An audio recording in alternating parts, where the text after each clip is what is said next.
Hi, I'm Kelly Britt. I'm going to be talking about Nick Turse's Kill Anything That Moves, the Real American Vietnam War.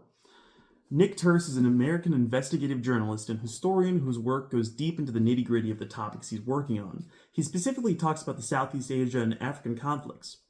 He got his PhD from Columbia University, where he focused on Vietnam and its long term impacts even after the war. He gained large notoriety with this book, and he got first hand records and accounts, which we'll discuss later. In the book, a large focus is on the American atrocities committed during the war, specifically how it's not an isolated event, but a broad part of the systemic problem with the GIs in Vietnam and the lack of accountability. The chapter I'm looking at today is Chapter 6, The Bummer, the Gook Hunting General, and the Butcher of the Delta. Firstly, we're going to start with Sergeant Roy Bumgarner of the 1st Cavalry Division and then the 173rd Airborne. He amassed an unheard of and proudly claimed he had a 1,500 kill count with his 6-man team, the Wildcat team, which was more kills logged than the rest of the 500-man battalion.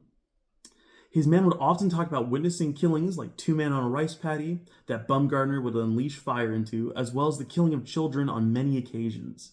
He would often have enemy weapons planted on the bodies so they could log them correctly.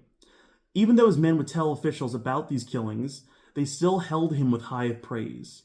Notably, on February 25th, 1969, a man named Nguyen Din set off to work in the rice paddy after eating breakfast, where his wife, Tai Dan, heard gunshots. She went out only to find her husband and 2 young boys had not only been shot, but decapitated with a grenade. Turse personally interviewed Tai Dan for this story.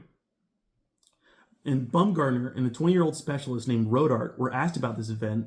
Rodart admitted that the Vietnamese were unarmed and did not run away. And a lawyer named Peter Berenbach was asked to do an internal investigation about a separate event that Bumgarner had committed. And during his interview with Rodart, he was wearing the ring of the man he killed. The 2 were charged with premeditated murder, but Rodart was acquitted for speaking against Bumgarner, and Bumgarner was charged but only with unpremeditated murder. He was busted down to private, never spent a day in jail, and had to pay $94 for 24 months, but managed to get that taken down to only 6. Bumgarner was sergeant again before the year had ended, and Berenbach found out that he was also court-martialed while in the Marine Corps, charged with assault in the 1950s during Bumgarner's time in Korea, and all of his killings during the Chinese Civil War, the Hawk Rebellion in the Philippines as well. In the end, Bumgarner was one of the last 5,000 men in Vietnam when we were pulling out and never faced a day of jail time for his crimes. And while that was happening, Colonel John Donaldson, a former Olympian and a family member of career veterans, World War II, World War I, as well as West Point graduates. He was known for flying around in helicopters and killing anything that moved. And the pilots often referred to him as the Dink Hunter, and many times complained to the higher-ups about the killings. But while he was in charge of the 11th Brigade for his 6 months, he gained numerous high-achieving medals as well as the rank of general. But his time was cut short when he was sent to the Pentagon to serve as the top strategy planner for the Joint Chief of Staff. During his time there, he was investigated for an issue with the My Lai massacre, even though he wasn't in country during that event. The reason he was investigated is that the key reports of the massacre went missing, and the allegations that he removed them were never proven, and the files were never found. After more testimony from the men serving under him, a case was brought against now General Donaldson, but all charges were dismissed by his, at the time, commanding general. Investigators had Donaldson dead to rights until the 2 main accusers changed their testimony, and nothing ever came of this investigation. Time magazine in 1971 spoke about this but never named him. And lastly, Julian Ewell, the Butcher of the Delta.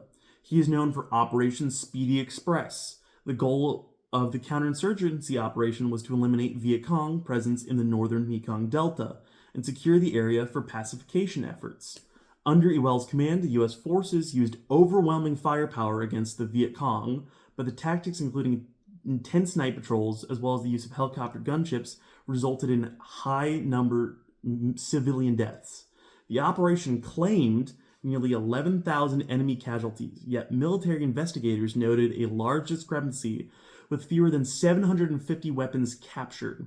An internal investigation started in 1972, and the report estimated that as many as 5,000 to 7,000 of the Vietnamese killed were civilians.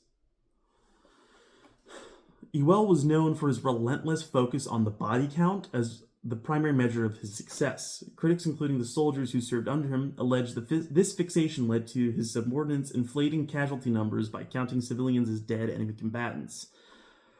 Ewell's tactics and emphasis on the body count earned him a nickname, the Butcher of the Delta, among some of his members of his division. Despite the serious allegations of civilian casualties, Ewell was promoted to lieutenant general following the operation. In the aftermath, the controversies surrounding Operation Speedy Express and the allegations of atrocities were largely suppressed and overlooked by military leadership at the time. In the decades that followed, journalists and historians renewed attention to the civilian deaths, challenging military officials' narratives, and Ewell defended his command decisions in 1974 when he released a book claiming that his tactics were effective. And when you look that up, Nick Turse is who pops up. So Nick Turse does not hold back when going into this book. He talks about the horrors and monstrosities that these men did. And a part I want to focus on is, despite all these accounts, these men faced no criminal nor social ramifications. People praised them and had nothing but kind words for these war criminals. I highly recommend this book, and I genuinely give it a 5-star.